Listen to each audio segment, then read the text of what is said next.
All right, so we're back for another interview. I'm with Gail Pough. Yes. Gail has recently worked with the city of Aurora for, what was it, 18 years? Yes, nearly 18 And years. she worked with the city of Miami for a long time as well. Yes. As you guys know, we have a vacancy due to Dominque Jackson resigning. And so Gail is one out of five candidates that are running to fill the vacancy. And so, yeah, we are here. We were going to do it at Gail's house, but she has a couple dogs that are allowed, so we decided to do it. If you guys are wondering where we are, we're at the Democratic Party headquarters of Arapahoe County. Again, the Democratic Party, the executive board, doesn't uh, publicly support anyone. They are neutral. We just figured this would be the best place to do it. And so, yeah. There are lots of things going on right now in our world, but we can talk about whatever you want to talk about, Gail. And but basically, there's one question that I have for you that I ask everyone that I interview, and because I think this kind of reveals people's character and how they face adversity. So yeah, Yes. tell me a time when you faced some major adversity in your life, and how did you handle it? How did it change your perspective on life? And yeah, I mean, yeah. Yeah. Oh, thank you, Dolan. Thank you for inviting me to be in this space and to be on your YouTube page, channel. I think that's super exciting. And so, yes, a difficult time I feel that was probably an important time in my life was when I unfortunately had a divorce and I ended up being a single mom and to a 3-year-old back then and to a I think 6-year-old. And so I decided that what would be best for me and my girls would be to move back to Colorado because I'm from Colorado Springs. And my great great grandparents came to Colorado Springs as So you were pioneers. living in Miami? Okay. When I had the kids, excuse me, yes.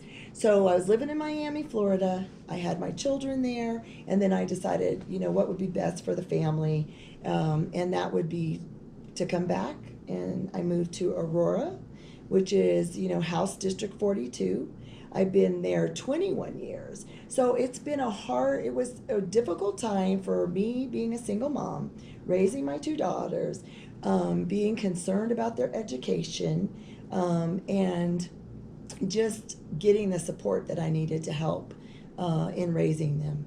So I'd say that started my path. That was difficult times, but I think being organized helped me. Just knowing that these two little girls were all in my care was very helpful, and it kept me on track. And then just my community support, my family support, my community support. That's what helped me get through it. And you said your mom was living in Aurora at the time? Or? My mom lives in Colorado Springs. Okay. And so when I was moving back from Miami, I decided to come to a larger metropolitan type of a city. Instead of being back at home in the Springs, I wanted to be, in a city that was larger because that is kind of what I got adapted to.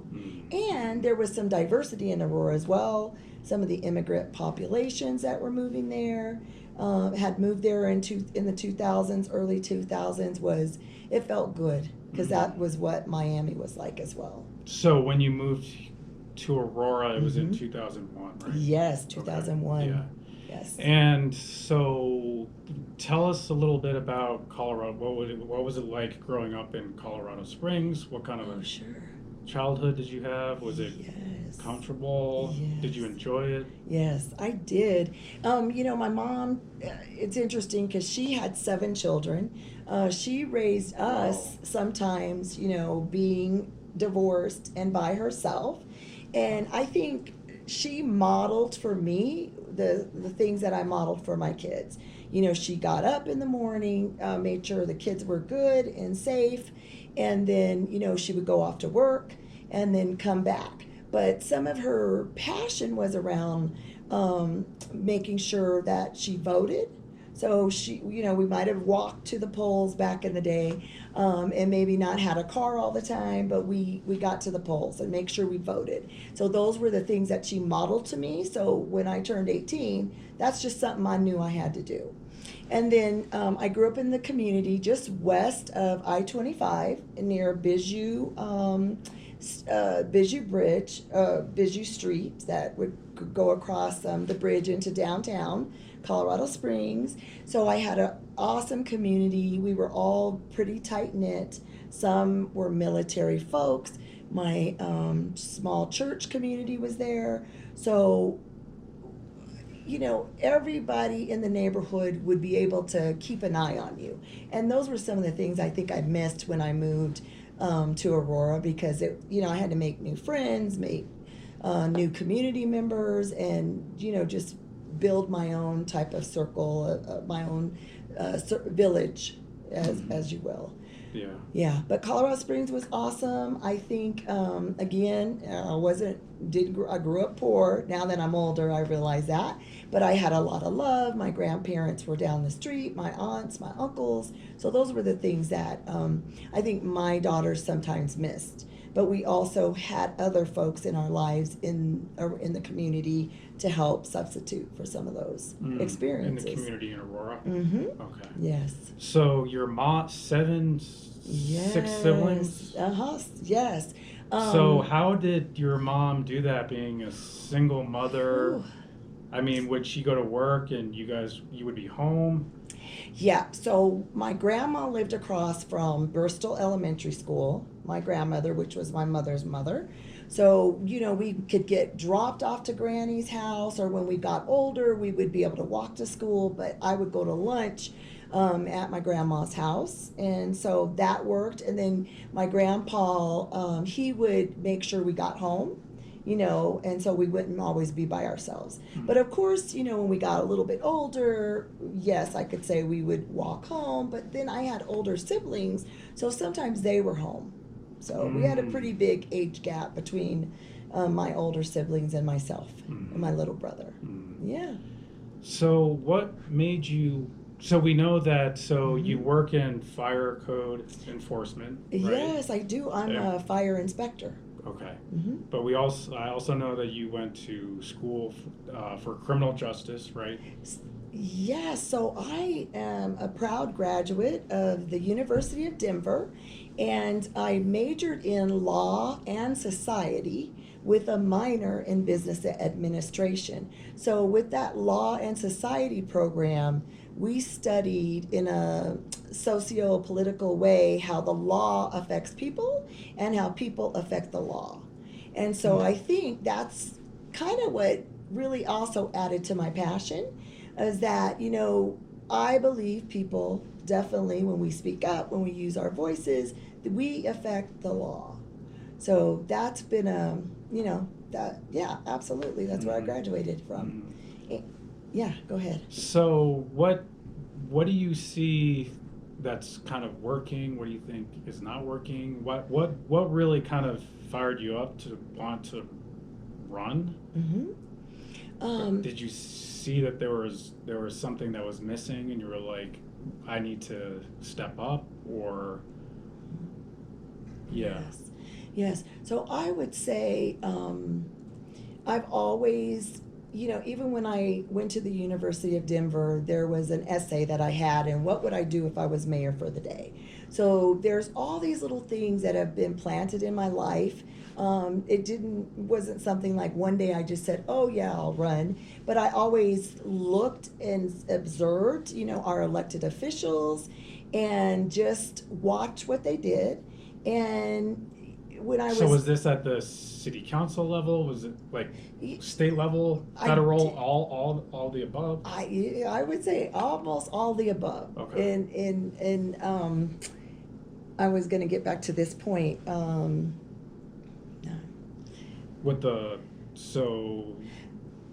criminal justice, why you want to run? Yes. And Yes. Is there like, you were following Okay, everything? yeah. So, in my HD 42 district, I was always involved, like at the local level, in my daughter's schools, on the PTAs, on accountability committees while they were in elementary school and middle school, and so I just began to learn, listen to what other parents were thinking, listen to what students are thinking.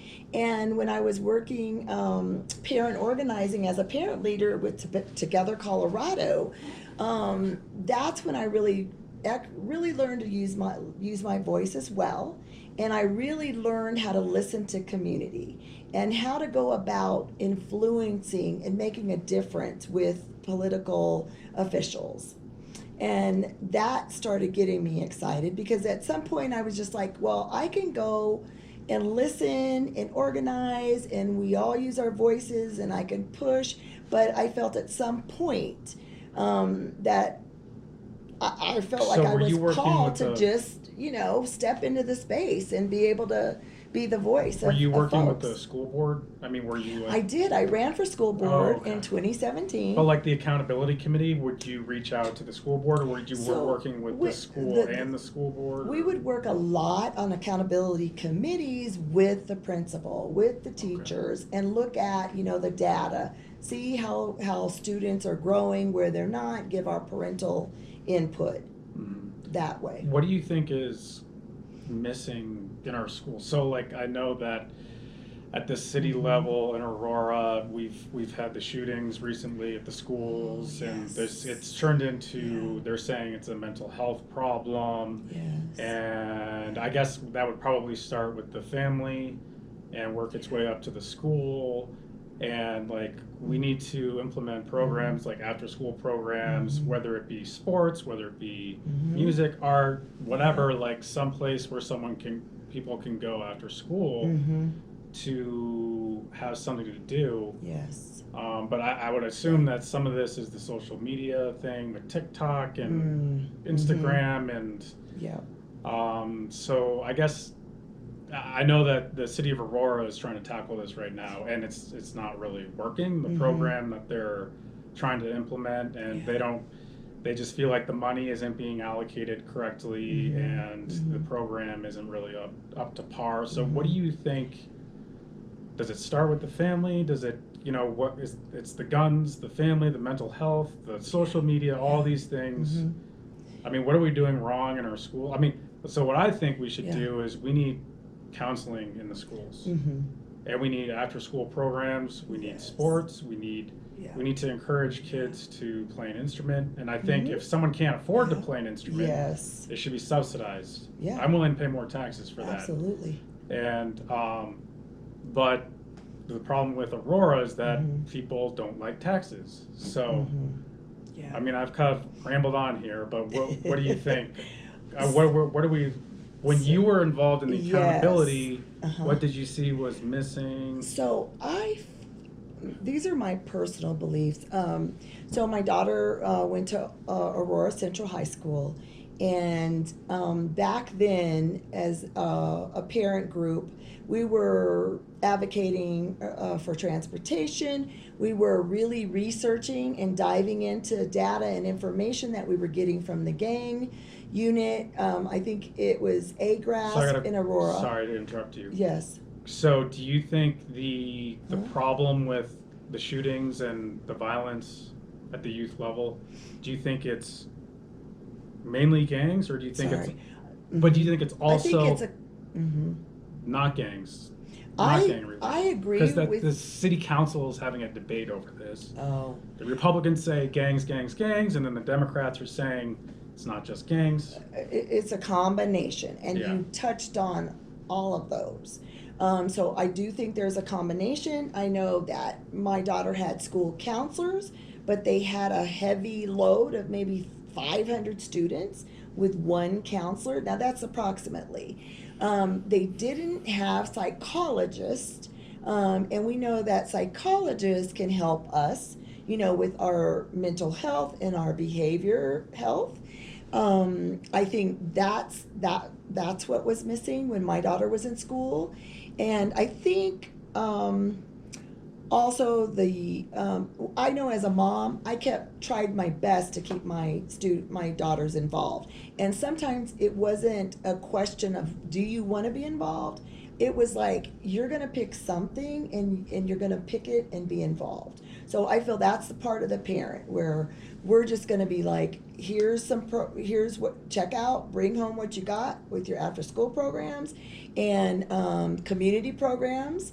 And that's what my kids began to be involved in, because as a parent, I joined and I did some work, and they saw me and they modeled after me. So I think that's another issue, is sometimes we've got to be a little bit better models when we can, but I know that parents at schools, some of them are working 2 and 3 jobs. So it's not always possible to keep an eye on your kiddo. And so I think that's where we got to give a little bit of grace, and also a little bit of more of community to step up and provide childcare. Like when we're going to, even let me get an example, a school function where parents, well, let's just use an accountability committee. We used to have childcare at Lynn Knoll Elementary. So the moms that had their children that were babies, we had a little childcare, and so they were looked after. So I think that's part of this. That's the issue. I agree. Let the kids have some type of artistic, creative ways to express themselves. Sometimes we're just focused in on studying and academics, and the kids aren't able to use their creative side of their brain. So I think that's important.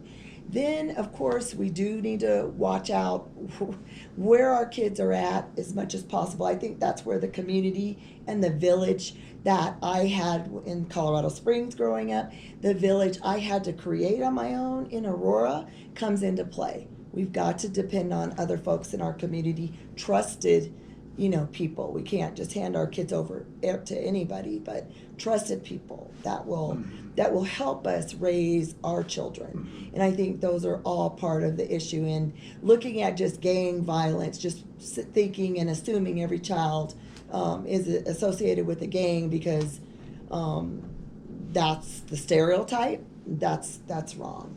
Absolutely. Yeah. And one more point. I know it was hard for me to access sometimes mental health care, even though I worked and I had insurance. We didn't have the best mental health care. So there were some things that possibly we could have been helped a little bit more had we had that type of health care, because anxiety is real for our children. Depression is real. You mentioned all the social media influences. Those are all very real for our children.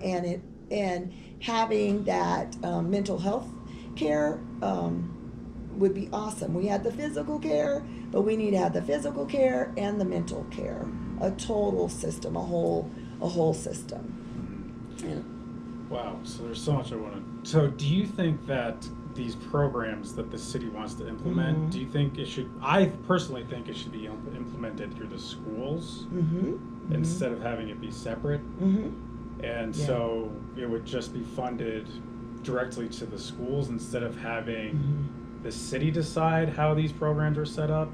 You would just give it to the schools, and then the schools decide how to do it. That's just how because I feel like the schools know better as to what's going on the ground than the city does, because they're, That's that's just point. Me. That's an excellent point. And I think if there were some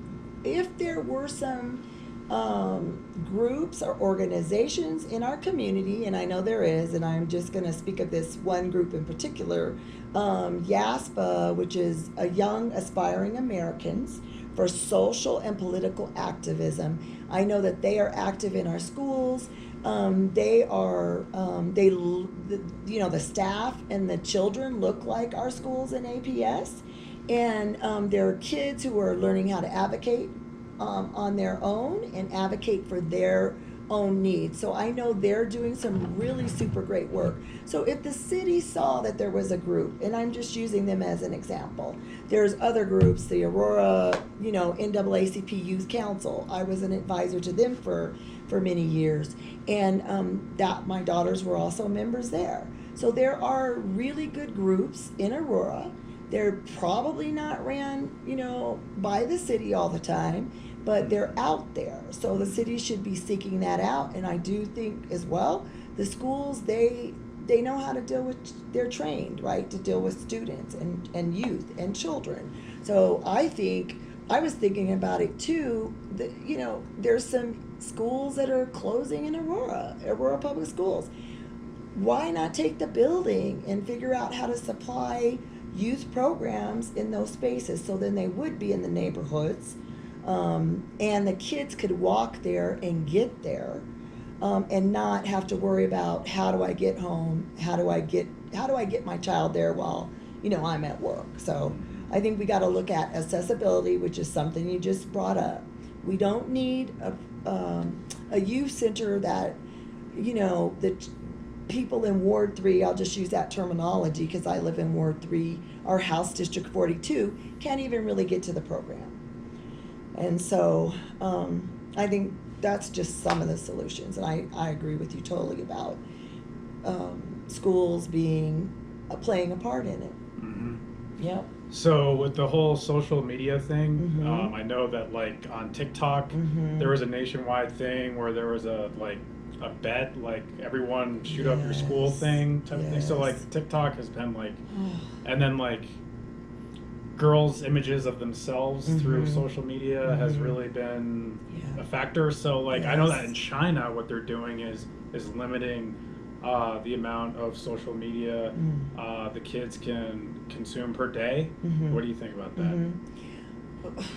I think, we're in America, so, we're always going to be funny about someone taking, the government taking over too much of our rights, right? But I do feel as a parent, I mean, when my sister gave my daughters, probably about middle school age, cell phones, smartphones, and it was a disaster because they were able to be on the phone. You don't control them when they go to bed. So anyway, I had my sister get rid of the phones, and I mean, I would just control, definitely. So it should be up to the parents, parent. not the government. Yeah. Okay. I feel like the parent, because the parent is always home. The parent is somewhere. They're the ones probably buying the smartphones, or not like my sister. Yeah. So I just had to limit that, a number to call 911. And my number, or auntie's number, or something like that, is Yeah. more than enough for the young kids. Yeah. So It's easier said than done, though. yeah. Mhm. Yeah. So when I talked to Vita today, she said to bring Yes. up guns. So like Yes, the gun okay. issue, like Yeah. what do you think? Should there be stricter regulation around guns, like semi-automatics? Should AR-15s, whatever, Bushmaster, like should, and then like the magazines. So I think right now it's like Ooh. I think it's 15 rounds per I was gonna say, magazine. call- Are you for getting rid of bump stocks? Are you for getting rid of semi-automatics? Are you for? Lord. I mean, think- how do we do? Like, should it be a law that you have to have the gun locked up in a safe? And I don't know if that is a law. I think some state, I think some city, I mean, maybe perhaps some states or counties are looking at that. I mean, that's the smart thing to do. And I think we all, as adults have a lot of, common sense. So I know that there's ways, to work together to where we don't have, the things that are happening right now, like young people being able to buy a gun off the street. I know, maybe they'll buy it somewhere, but, they shouldn't be able to find some of these guns and be able to go and even shoot at someone. I mean, yeah, so there's probably some good, what do you think of the Second Amendment, the right to bear arms? I mean, it's in the Constitution and it's there. But does that mean, we have to hurt others so dramatically? And I also feel like, HD 42 has a lot of bright, brilliant minds in that. We're all great in this district. So I know that if we put our thoughts and our critical thinking together, I know we could put together some things that are going to be great, Mhm. because I just feel like, So you think there should be tighter regulation around guns? I think, Or do you think it's more a some, mental health? I think it's, Or again, that's probably another combination as well. Yeah, and I don't have all the answers to it, and I think when we all work together, we could definitely come up with some good answers and some good ideas and some things that will be better, for everybody in our community, in our district. So you said that you studied society in college. Mhm. What do you think of our society now? Like the culture in Aurora? Yeah. What do you like about it? What do you like about American culture? What would you Mhm. change about American culture? I'll tell you this right now. Yeah. I think American culture is a little too individualistic for me. Mm-hmm. I would like it to be more collective, more community oriented. Mm-hmm. Yes. But everyone has their differences. How do you Yeah. find like the right medium between community and individualism? Mm-hmm.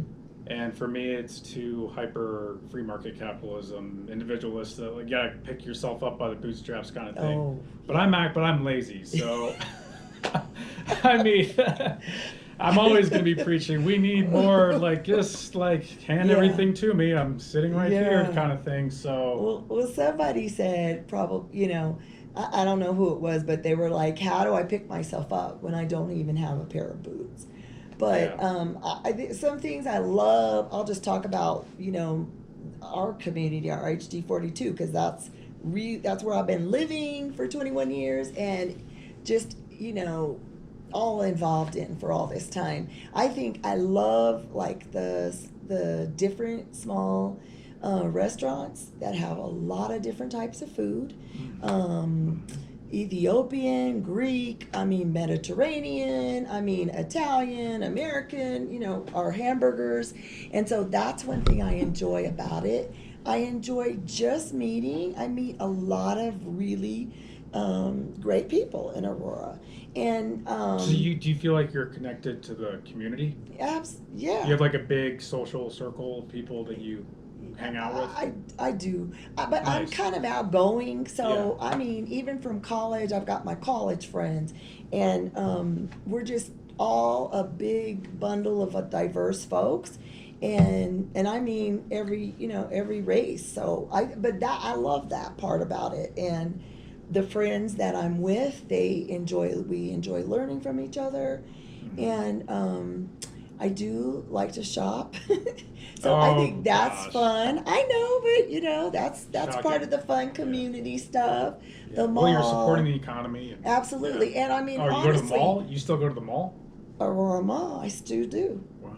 I go down off of Havana Street, to Havana Gardens. I'm over at the Target, Barnes and Noble's one of my, I love to go in there. So do you like? It's calming. So obviously you don't have to go anywhere to shop anymore, but you go because you like the experience of actually seeing it and touching it, or do you like interacting with the cashier, or like? Yeah.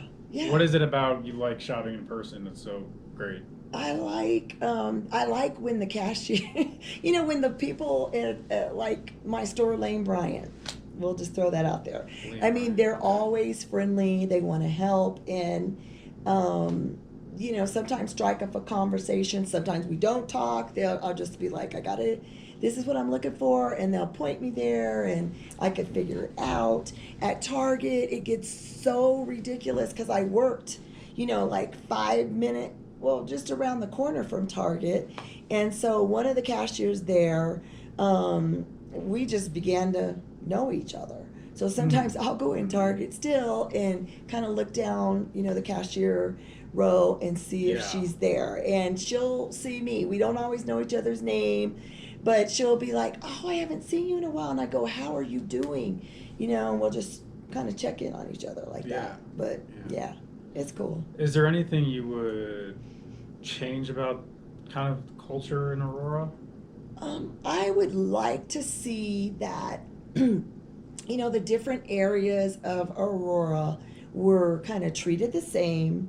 And when I say that, I mean like, the closest rec center in my neighborhood, I could get to Moorhead, but I try to think of myself, Alameda, Mississippi, Peoria area. The only other closest rec center would be by Buckley, and I can't think of the name offhand right now. 6th and by Buckley Air Force, across the way from there, off of Telluride and 6th Avenue. That Is that the new one that just That's built? Beck. Is that the new one they just built with marijuana money? No, that I feel like, and I could be wrong. I feel like the newest one is still yet a little bit more south. Okay. And so that sometimes makes me go, why can't, in some of the more HD 42 areas or right abutting some of the house district areas that we wouldn't be able to have like a state-of-the-art rec center. And that is one way, especially if we didn't have kids, if kids didn't have to pay, if they were students, we should be able to, as adults, make sure we pay the way for other kids and let it be free to where they could come in and, even if it's, I know they've been doing some things. Yeah, that's a good idea. Yeah, but I know they've been doing some things with the Aurora Police Department, the Community Relations Division, and they had a successful night out with the youth around the holidays. I didn't make it there. No, I did not, but I saw what was happening. So I think those things are great that the city put on, but I'd love to see, some better state-of-the-art recreation centers, in the house district where I live. Yeah. And I think more kids would feel cared about, wanted, and have access to be able to learn how to swim and things like that. I do have Del Mar Park down the street from me, so that park is, it's bumping, when it's summertime and spring. So that's cool for the kids. And that's a brand new swimming pool and slide area. It's real beautiful. So, yeah, I'm proud about that. So we had a red wave with the last election. Mm-hmm. Democrats got smoked. I know. I'd say it's. Do you think the Black Lives Matter movement with defund the police? Do you think that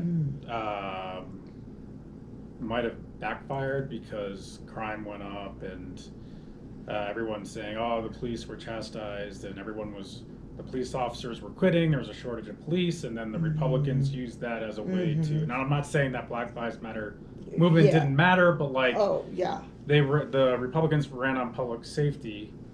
Now, like, turning back the clock, would you, in retrospect, if you had the power, do you think that's true, that backfired?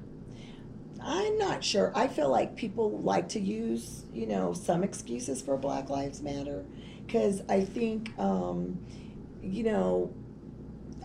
within my community, the Black community, we see the struggles that we have every day. So the shootings, sometimes that's normal in certain neighborhoods in certain areas. So I feel like to a certain extent, that's just been something that people have been able to say and blame things on. But, so it was rhetoric, it was a narrative that wasn't really accurate, you feel like? I feel like it was part of rhetoric, absolutely. With the Republicans, with their messaging. Okay. Yes. And so how come the Democrats weren't able to, with all the policing and the abuse, how come the Democrats weren't able to, we need policing reform. I don't know why didn't that catch with the population?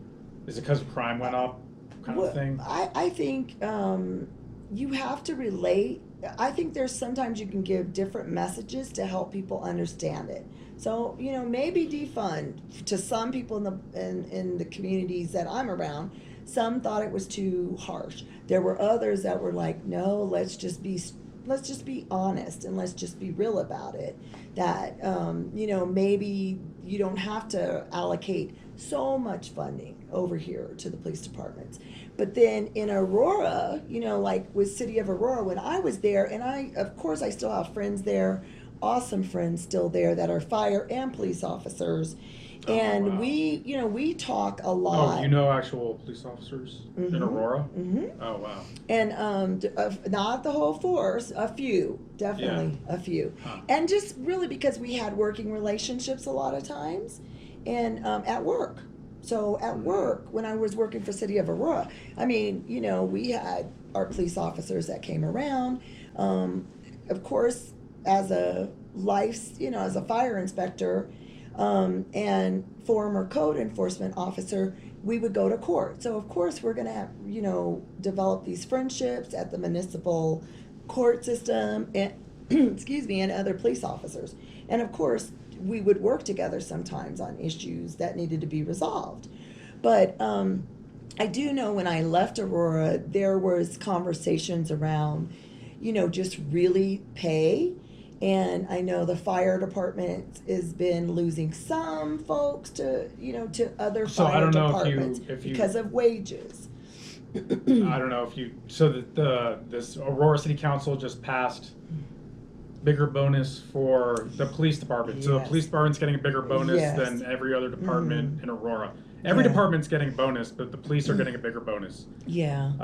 And the Democrats were like, well, if we're going to give the police a bonus, then we got to give the fire department a bonus. But that didn't fly because, the Republicans, there's a 6-4 majority for Republicans right now. So it was divided along party lines. So they passed it.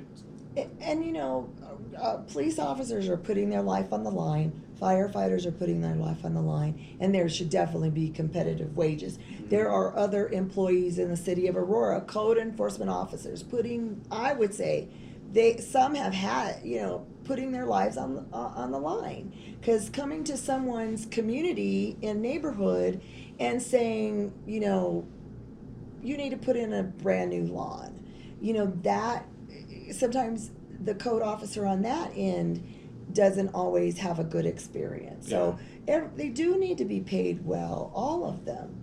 And some of the police officers, I believe, have been leaving to some of the other local cities because their wages are higher. So not all officers have left because of safety, because of being hurt in our community, but they left because of salaries as well. So I think it's a little bit of both.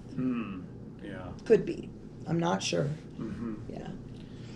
Well, now it's time to get into the real nitty-gritty of things. This is the stuff the real meat and potatoes that I care about the most is housing, the economy, wages, regulation around corporations, taxes. I could just go on naming all this stuff. Because I know that you have 2 daughters, you said? Yes. Okay, and they both live in Aurora? Okay, and do they both rent? One's renting. She just had she's been there, moved out on her own 7 months now. However, and the other daughter's living at home. How old's the daughter that's renting? 20. The one that's renting is 25. She just How old's 25. the one that isn't renting? Sorry to get all personal. One's 25. She's renting. The other one's 27. And she owns I her hope own. they don't mind me. She owns the house? No. So the one's living with me, the other one's renting. Okay. Okay. And here's the gist of it all. Sorry to get all personal, but no, when you're running for public office, it's all personal, right? So it's real issue for them. They're living kind of paycheck to paycheck. Rent's going up. Absolutely. And so, how would you change policy around making housing more affordable? Does it mean that do we need to give the corporations incentives for building more affordable, or should we give them tax breaks, or should we should the state of Colorado be in the business of developing affordable housing through increasing taxes, or should it be a combination of both, or none of it, or deregulation, regulate taxes, blah, blah, blah. I mean, it's I don't think anyone has the answers. I don't think we have all the answers. I know I don't have all the answers. And that's why I think as we work together, in our communities, and really put all of our brains together and find out exactly, what research, find some ideas. I'm not afraid to research, spend time doing it. But I do know one thing, there are hidden fees in rental agreements. Not, my daughter signed a lease. She didn't know that, eventually she would have to buy a parking pass to even park in her own community. And then she pays that to the towing company. So they will come around and they tow your vehicle, even if you maybe transposed, some things in your license plate and it could look like the same car, the same plate, you could get your car towed. And she learned the hard way about that. She got her car towed? Yes. So there's just, there's circumstances that happen. She had a car accident. She had to borrow my vehicle. So that was at her place, and that was the car that ended up getting towed. So she didn't know that. She had no idea, they were like, she's like, well, what are my utilities going to kind of be like? They're like, oh, maybe $30 or so. Her utilities are higher than my utilities. So that doesn't make any sense. So there's got to be some way to work around, or for apartment owners to be able to be transparent with their renters on really what are the true costs. No one should have to move out and already pay like $1,100, $1,200 for a one bedroom and then find out all these hidden fees. Mm-hmm. So when my daughter moved out, she was already just, came up with her plan, how much things would be, and she's like, I think I can do this, Mom. And then, before you know it, she's learning, and that's a part of the learning experience as well. But there's got to be some things to do to be able to change around those hidden fees for renters. Of course, rents are just way too high. On the homeowner side, it's not affordable. My other daughter at home, she's saving money and wanting to think about how can she purchase her first home. And so right now, she's looked in Denver, and there's been some, grant programs and some housing programs there with their community development that would help kind of give her grants so she could at least have her down payment. But she's not moving to Denver. She likes Aurora. She likes where she's at, and she can get to the places. But there's got to be some things we would be able to grow and work around affordable housing as well. Again, I don't have all the answers. Yeah. But I'm willing to definitely work hard to find them. Mm-hmm. Yeah, it seems to me that basically, in many instances, you have to put down a security deposit for first and last month's rent. Yep. And you have to pass a criminal background check. Mm-hmm. You have to be even if you have a job, you're not making a certain amount of money. They may reject you. Mm-hmm. And so all these things, and it's almost like you're going to a job interview or something. Oh yeah, absolutely. Obviously, they check your credit too. If you have a bad credit score, and forget you it. You're not gonna get that checked. So then, So they're collecting what, $30, $35 off of every apartment you apply for. They're not waiving those fees. They're collecting that $35, whatever the amount is now, $25, $30. So if you apply for 3 and 4 places, that's adding up. And that's money our young people don't have. Our adults don't have either. Yeah. And I mean, basically, if you have a felony, forget it. I mean, you're not going to get approved, and then you're going to be on the street. I don't know how people actually do it, but so I'm trying to think. So what do you think would be a good minimum wage? Are you, where do you stand on the political spectrum? Are you like Joe Biden, Bernie Sanders? Oh, if you had to, it's so interesting. Who'd you vote for in the primary, presidential primary? In the president, I did vote for Biden, I believe. In the primary? Yes. Okay. It's interesting because I used to listen a lot to on radio stations, and I would listen to a lot of Bernie Sanders. So it's just really interesting. There's pieces from Bernie. I'm just like yes, and then there's I believe I'm progressive. Mm-hmm. So I'm not a Joe Biden. I made the best choice. Do you believe in Medicare for all? Medicare for all? Yeah, absolutely. Okay. Yeah. Okay. So Yes. Yeah, I mean, I'm trying to think. So, climate change. Did you know of any like policies that you could implement at the state level that would, um, you know, is climate change, is that a human-made thing? If so, you know, things that like Tesla are doing, like with electric cars, do we need to give credit for the dealers who are selling electric cars? Do we They make good do we have to electric create cars. incentives for give credit for people who are buying solar? I mean, what do you, is I mean, I climate think change, it's- is it imminent, or is it, Oh, I think we where- have to be very careful about it, and I think that you know, in the Metro Denver area, you know, we're not always breathing the best air, and so it's hard on folks that have asthma, you know, or other issues. I know, yeah, I think we've got to slow down. We got to pay attention to climate. We have to do the right things so that climate change won't continue to progress. What does that always look like? You know, I have some ideas, but it doesn't mean they're the best. Mhm. Yeah. So where do you stand on globalization, immigration, basically like free market capitalism, like with jobs being shipped overseas, with you know, like basically, me personally, I feel like Americans are being left behind in terms of the job market because we're letting immigrants come in, and immigrants, I mean, I would say immigrants are hard workers, and they do jobs that some Americans don't want to do. At the same time, a lot of people, business owners are paying immigrants under the table to do, and so, and then a lot of the money that immigrants make in the U.S., they send the money back to their home country, and the money's not being recirculated through the economy, the U.S. economy. But then also, it's just cheaper to do things overseas, like manufacturing in China. But now, like even white collar jobs are being shipped to India. Like for instance, like my brother's secretary's job was shipped to India. So his secretary is literally based in India now. Oh wow. So are you for globalization? Are you for outsourcing jobs? Oh.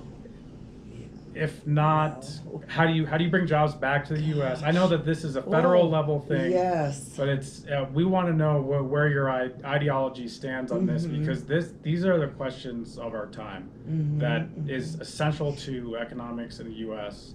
And I think we're going toward universal basic income because of artificial intelligence, immigration, jobs being shipped overseas. I may be all wrong about this, but I want to hear your perspective on economics, the U.S. economy.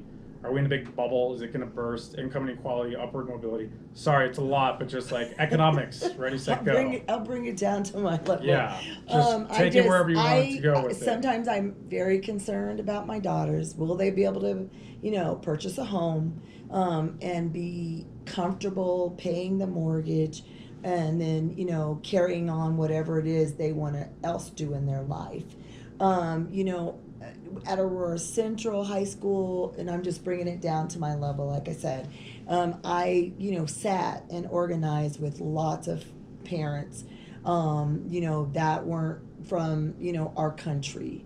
And so I learned from those parents that we, even though they might have came here, you know, undocumented, they are coming here for various reasons. One was just really for their children to have an education, because sometimes they would have to pay wherever they were from to even get them into 3rd grade or 5th grade. So I have a heart for the immigrants in Aurora, because I sat with them and we organized, we met, and it didn't matter that I spoke English and everybody else spoke Spanish. Some spoke, they were from, now I'm losing my thought, but from parts of Asia. And, you know, we all had interpreters, and we were able still to realize that, you know, education was important for our kids. We wanted them to be able to go to school safe. So those are kind of the way I look at some of those things. I buy American as much as I can.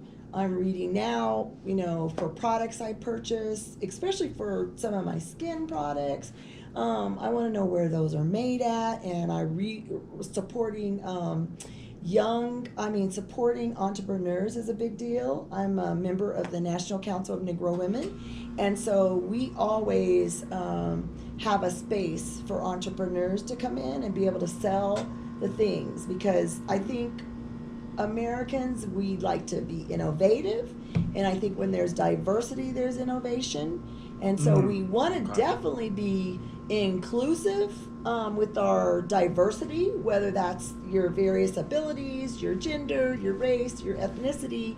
It's all crucial, and it's all important. And so back to that, we love to help women make sure they have a place to sell their homemade goods. And I'm on another group with some really awesome women, and sometimes we're sharing things that are made in America. So that's down economics of immigration, kind of all on my level. And when I was when RISE created an agreement, and I helped draft that with other parents at RISE, that's in Aurora, original Aurora. And we said and spoke as a group that said, hey, when ICE comes to the school, please do not direct them to where the kids are, where the parents are. We want our kids to be safe, and we want Aurora Public Schools to commit to that agreement, and they did. Yeah. So, yeah, she's pointing at her phone, meaning she wants to leave now, but she's got another obligation at 7:30. We're just going to do a little more, because I want to know. You're going to do some fun stuff? Because I just feel like I will, but I think the whole, what you did in Miami. Because, the Miami, your experience in Miami is not on your LinkedIn resume. It's not. So, when I talked to you on the phone before, I thought it was really interesting. Oh, my God. So, can you go to, because you were there for a decade, right? And working for the city of Miami, can you do a deep dive into everything, oh my goodness, Miami, and so your job there? City of Miami, and this is what we're missing for young folks. I was able to go there as a young woman, and apply for the City of Miami. I started out in the police department as a court liaison. And that's when we were using books and paper to write down where the police officers ought to go to when their court dates were and everything. And I was able to work my way up through that institution. And I think that's what our young folks are going to miss out on if they want to stay with the same organization. Some do not. They like to move around, and I think that's all good and it's cool. But I was able to work myself up to where I worked. When I left Miami, coming back to Colorado, I worked with what they called neighborhood enhancement teams. So our city manager back then had said, look, we want to make sure that our municipal government is in the neighborhood with the people. So they had a little Haiti net, so neighborhood enhancement team, I'll shorten it by saying net. They had a little Haiti net, model city net, little Havana net. They had a Coconut Grove net. And so we had about 12 net offices. And so there was an administrator. Then there was the net service rep, which is the job I got into. And so the net service rep would, assist the administrator. And we were also these little mini city halls where we were connected to all these various neighborhoods. And our city commissioners would come to the neighborhood. We knew who they were. We would have conversations. They wanted to know what's happening in the neighborhood. We would give that feedback. We would be at neighborhood meetings. And I worked at Little Haiti Net, and then I worked at Model City Net. And that was right in the heart of Liberty City, in City of Miami, where a lot of the riots had happened in the early 80s. So it was such a cool place to be. I got to meet so many people, learned a lot about the people from Haiti, and it was an open door. So this is kind of, we keep talking about me running, and I mean, it just kind of all these things combined leads up to where I'm at today. And I'm definitely a person who just believes in community, believes in the voice and the power of community. Nice. Absolutely. Oh gosh, there was something else I wanted. So you have experience with the NAACP, right? Yes. Here in Aurora, and then Yeah. what were the other organizations? in Aurora, NAACP, National Council of Negro Women. I've been a member of Colorado Black Women for Political Action. I mean, honestly, if it's women oriented, that's where I'm at. So like Me Too movement. Do you think we're on the right track with God. women's rights?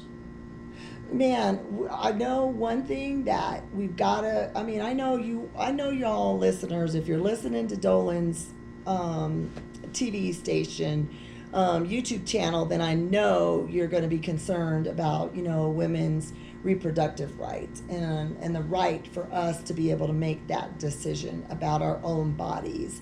So I think, Lord, we're digress. I mean, what do you call it? Regressing from that a bit, and so we got to continue the fight with that. So, absolutely.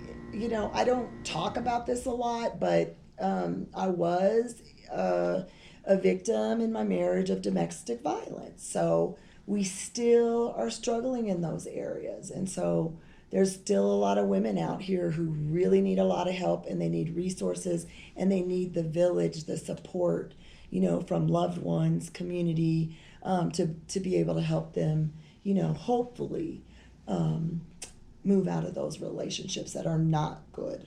Yeah. Mm-hmm. Yeah. All right. Well, Yeah. it's been a lot. We got through the meat and potato. You got past the hard part. So now we're gonna do the lightning round. Okay, real But the quick. lightning round is great because Okay. you can do a pass Do a if you want pass? to, because Okay. it's hard to think, instantaneously like that. Okay. But who's your favorite civil rights leader of all time, living or alive? Okay, living our life. Okay. I love the founder of NCNW, Mary Mcleod Bethune, because she was an educator. She was a civil rights activist. She worked a lot with Franklin and Eleanor Roosevelt, and she is the founder of NCNW. So she's one of my favorites. Okay, Mm-hmm. nice. Yes. Who's your favorite politician of all time? Oh my God. Dead or alive? I like Barack Obama. Okay. Love him. Okay. Who's your favorite philosopher of all time? Again, you can do a pass because these are tough questions. Well, no, and I think, if you can look at, we talked a little bit about the Buddha, and we also talked about Jesus, so I believe he was definitely, one of a good philosopher as well. Okay. I look at him in that role as well. Yeah. If you could live in any other state aside from Colorado, what state would it be? I do kind of have I think I would like North Florida to check it out a little bit. New Orleans has a really good vibe, but it's it's so my busy. brother lives there. Yeah. Oh, does he? Cool. Yeah. Okay. Because I was actually thinking about moving to Jacksonville. I've been just because it's more affordable in the weather. Well, this is true. Yeah, both. Yeah. So what's your favorite kind of food? Oh, Mexican food. Nice. I love Mexican food. Yep. What's your favorite color? Oh my God, green and yellow. Green and yellow. Yep. Green plus yellow equals orange, right? I think. I guess. Yeah. Yeah. That's pretty too. Yeah. I'm kind of running out here. Okay. What's your favorite book? Okay, my favorite book. Okay, I look, I love John Grisham, mysteries. So I won't have a favorite title, but I like his mysteries. But I also like historical fiction, and I like a lot of just books that document the struggle of African Americans. So the new Jim Crow, and then definitely the book Caste. I mean, we gotta all read Caste. It is so enlightening and well researched and well documented. Okay, great. You got through the lightning round. Yay! Thank you, Dolan. Really good. So. Yeah, thank you. House District 42, City of Aurora, State of Colorado. Is there anything else you would like to tell the people before this interview? Hey, check me out on Facebook. It'll be up under Gail Algie Pough. I'm on LinkedIn. And definitely check out some of the organizations I love, the Aurora NAACP, National Council of Negro Women. Look at both of those organizations on the local level and the national level, because they're doing amazing things. And definitely Colorado Black Women for Political Action it's a force, and they are beautiful women and beautiful Black women, and I love everybody. Nice, excellent. Yeah. Well, thank you for your time. I appreciate it. And thank you. January 10th, so it's going to be virtual now for all you PCPs out there. The Yes. meeting to vacancy committee to Yes. elect the HD 42 interim position until the election in November. But you were saying that if you don't finish in first, if you finish at least in the top 3, you'll still keep your name in the hat until November, right? Yeah. Okay. Please get me into the first. Top three. Just vote me in. Get me into the top 3 first. Then get me at the top first. Yeah. And so I want to say vote for Gail Pough, HD 42. Excellent. That's a great way to end it. Thank you, Gail. And Yes, thank you. I think our next interview will be tomorrow, and I'm not sure who it's going to be, but everyone have a good night and peace out. Yeah, peace.